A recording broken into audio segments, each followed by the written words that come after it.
ভাতা না পাওয়ার কারণে আমরা মানবেতর জীবনযাপন করছি। জাতীয় বিশ্ববিদ্যালয় তৈরি করেছিল দেশমাতা বেগম খালেদা জিয়া। ইন্টারিম গভর্নমেন্টের কাছে আমরা বিভিন্ন আবেদন নিবেদন জানাই, তখন তারা আমাদের নীতিমালার মধ্যে নিয়ে আসে।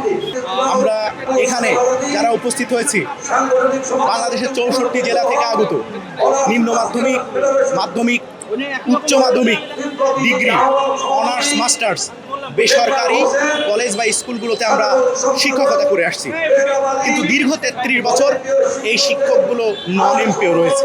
নন এমপিও বলতে যেটা বোঝায় সেটা বেতন ভাতা পায় না, আর বেতন ভাতা না পাওয়ার কারণে আমরা মানবেতর জীবনযাপন করছি।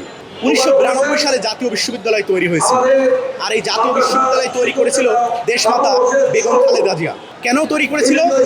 বাংলাদেশের আনাচে কানাচে উচ্চ শিক্ষা ছড়িয়ে দেওয়ার জন্য।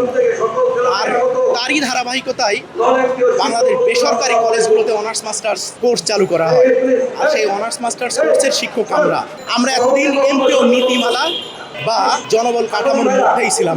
ইন্টারিম গভর্নমেন্টের কাছে আমরা বিভিন্ন আবেদন নিবেদন জানাই, তখন তারা আমাদের এমপিও নীতিমালার মধ্যে নিয়ে আসে।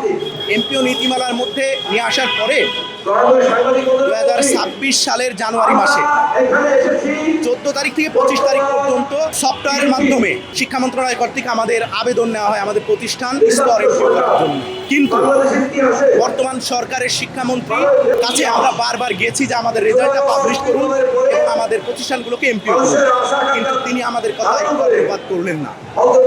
তিনি পড়ে আছেন বিভিন্ন নকল নিয়ে। আমরা চাই নকল মুক্ত হোক, শিক্ষার মান ফিরে আসুক এবং শিক্ষকরাও যেন একটা মানবেতর জীবন যাপন না করে তারা সুন্দর সুশৃঙ্খল একটা জীবন যাপন করে।